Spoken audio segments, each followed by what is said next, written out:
Bonjour à tous. Alors le tuto du jour, comment fabriquer son propre gel d'aloe vera. Alors il y en a dans les magasins bio, mais il y en a aussi dans certains supermarchés. Je ne peux pas dire le nom, mais il y en a au rayon bio. Donc vous pouvez prendre une belle branche comme ça, mais si vous en avez chez vous des plus petites, ça ira très bien aussi. Il faut également une planche à découper, un couteau. Moi je prends le couteau en céramique parce que ça coûte super bien, mais attention aux doigts. Il va vous falloir également un bol, un fouet, une ou deux passoires. Moi j'utilise la grosse et la petite, mais c'est comme vous voulez. Et également de la gomme goire pour épaissir le mélange. Et sans oublier toutes les règles d'hygiène. Donc vous désinfectez votre plan de travail, enfin vous nettoyez en tout cas. Vous désinfectez vos contenants à l'alcool et bien évidemment, avant de commencer, un petit peu de solution hydroalcoolique afin d'avoir une asepsie des mains parfaite. Maintenant, c'est l'heure de la recette. On y va! Donc, un petit coup de solution hydroalcoolique. Voilà. Ou un lavage de main. Moi, j'ai déjà fait avant le lavage de main, mais là, comme je suis dans le jardin, ce sera la solution hydroalcoolique.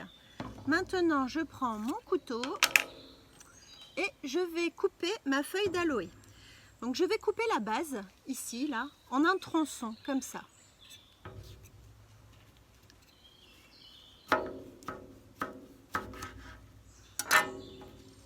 Voilà, j'ai fait le premier tronçon. Maintenant, je vais mettre ma branche d'aloe dans mon bol et je vais attendre une dizaine de minutes. Alors, je vous dis pourquoi. Parce qu'en fait, à l'intérieur de l'aloe, il y a comme une sève orange qui est très toxique. Donc, en mettant la branche dans ce sens, la sève va s'écouler dans le bol. Donc, il faut attendre 10 minutes et ensuite, on reviendra. Voilà. Donc, on a attendu 10 minutes, un quart d'heure que la sève s'écoule du dessous. C'était orange, donc je change de bol. Je garde ce petit bout pour après, je vais vous expliquer pourquoi.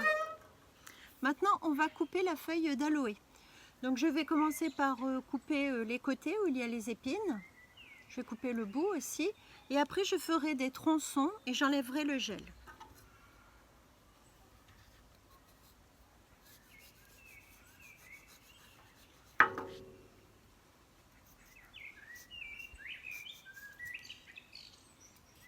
Là. J'enlève le bout. Je fais l'autre côté.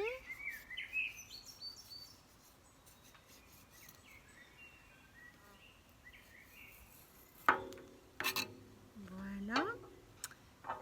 Dans un autre bol, je mets tous mes déchets parce qu'ils vont me servir pour après. Maintenant, je tronçonne.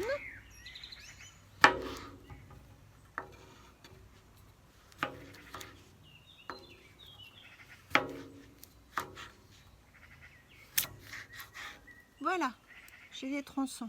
Maintenant, j'enlève là où toute la peau en fait, en faisant attention de ne pas me couper, bien évidemment. Pas facile. Alors, il faut que je m'appuie moi, hein, j'y arrive mieux. Je sais pas si vous voyez. Oui, vous voyez. Attends, hop. On verra mieux comme ça. C'est un coup à prendre, hein, parce que ça glisse.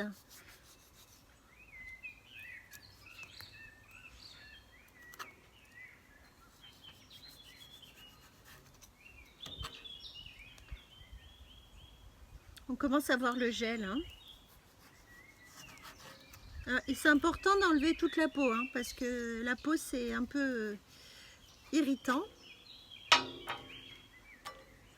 Donc on la met pas avec le gel. On enlève. Alors ça fait des petites fibres et vous allez voir qu'on va pouvoir réutiliser ces fibres pour faire d'autres choses. Mais je vous le dis à la fin du tuto.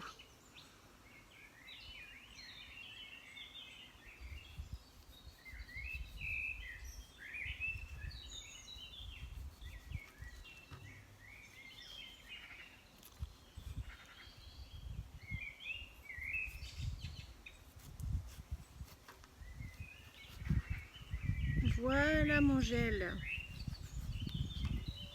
Voilà. Donc j'enlève les petits bouts qui persistent, les petits bouts de fibres. Là, faut pas les mettre. Hein. Donc, on s'en débarrasse.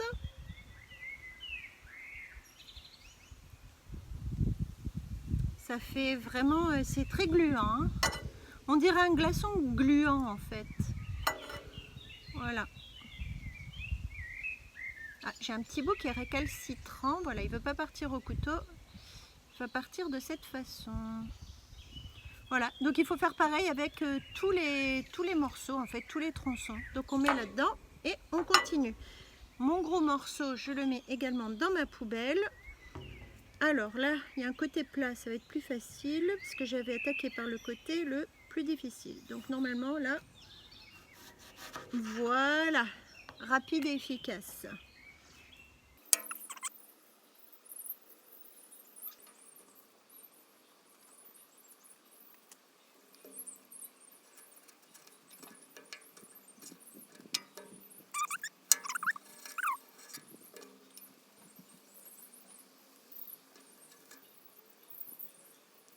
Donc voilà, j'ai mis tous mes morceaux de gel. Alors certains commencent déjà à changer de couleur. Alors c'est l'oxydation qui fait ça. Mais comme je ne suis pas sûre que toute la sève orange soit partie du premier coup, je vais l'arroser d'eau. Un petit peu pour enlever la sève. Je laisse quelques minutes. Voilà. Le temps de rincer un petit peu. Comme ça au moins on est sûr.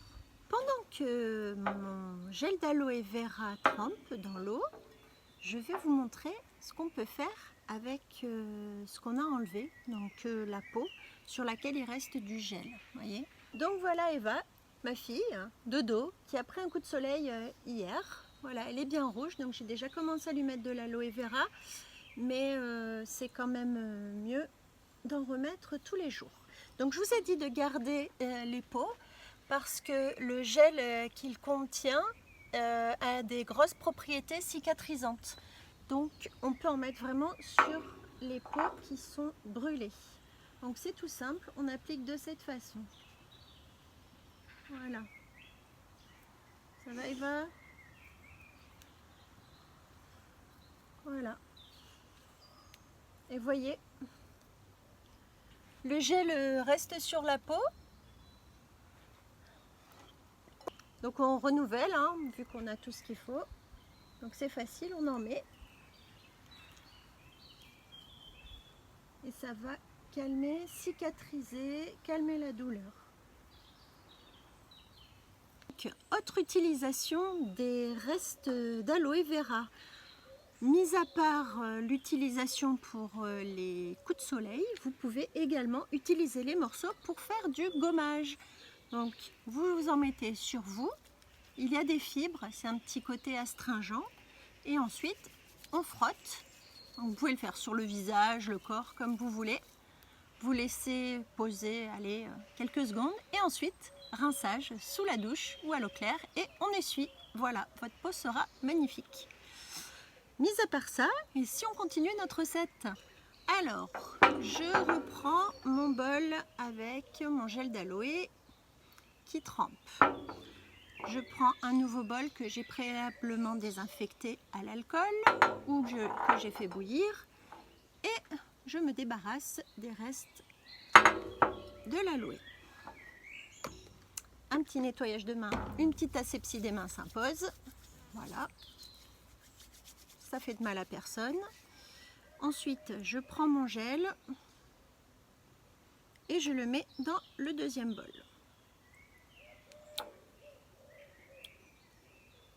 Donc, voilà. Celui-ci, j'en ai plus besoin. Je garde ça.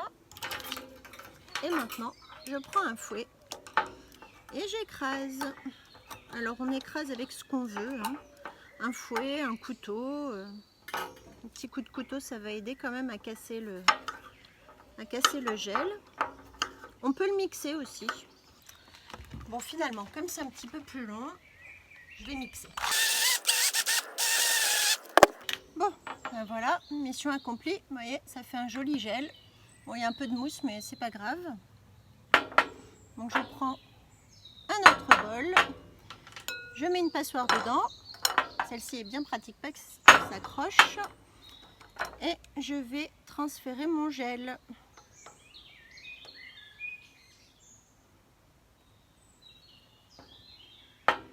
Voilà, et on le tamise. Ça y est, j'ai réussi à obtenir tout ça. Voyez. Donc maintenant, il faut rajouter de la gomme goire en pluie. Alors en fait, ça va permettre de transformer encore plus en gel, tout simplement, en plus de conserver. Donc c'est important de mettre en pluie pour éviter de faire des grumeaux en fait. Voilà, et ensuite, eh bien on bat le tout avec un fouet. Voilà. Alors on bat, il faut que ça devienne quand même assez homogène, donc il faut y aller tranquillou. Et voilà. L'effet gel commence à apparaître. Bon, déjà avec l'aloe c'était déjà gel, mais en battant c'est encore mieux. Alors le gomme goire va mettre à peu près 24 heures pour arriver à son stade complet de gélification. Hein. Donc il ne faut pas mettre des tonnes non plus parce que sinon vous allez avoir un bloc. Bon mais voilà, avec de l'huile de coude, on arrive à ça. On dirait un blanc en neige qui est moyennement monté. Voilà, donc petit à petit l'air va partir, le gel va reprendre sa couleur gel et sa texture gel.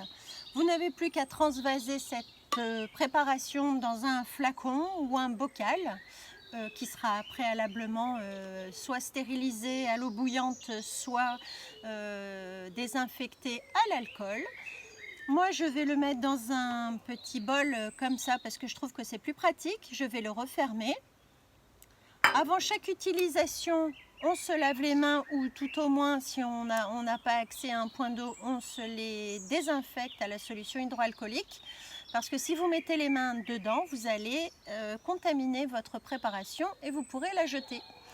Sinon, cette chouette préparation, vous pouvez la garder pendant 2 mois à température ambiante ou sinon un peu plus longtemps au frigo. Sachez qu'au frigo, c'est beaucoup plus agréable parce qu'en plus de toutes les vertus apaisantes, calmantes de l'aloe vera, vous aurez également l'effet fraîcheur qui est fort agréable quand on a des coups de soleil. Voilà, ben j'espère que ce tuto vous aura plu comme les autres. J'attends vos retours, j'attends des photos de vos préparations et je vous dis à très bientôt. Abonnez-vous, c'est Je te soigne.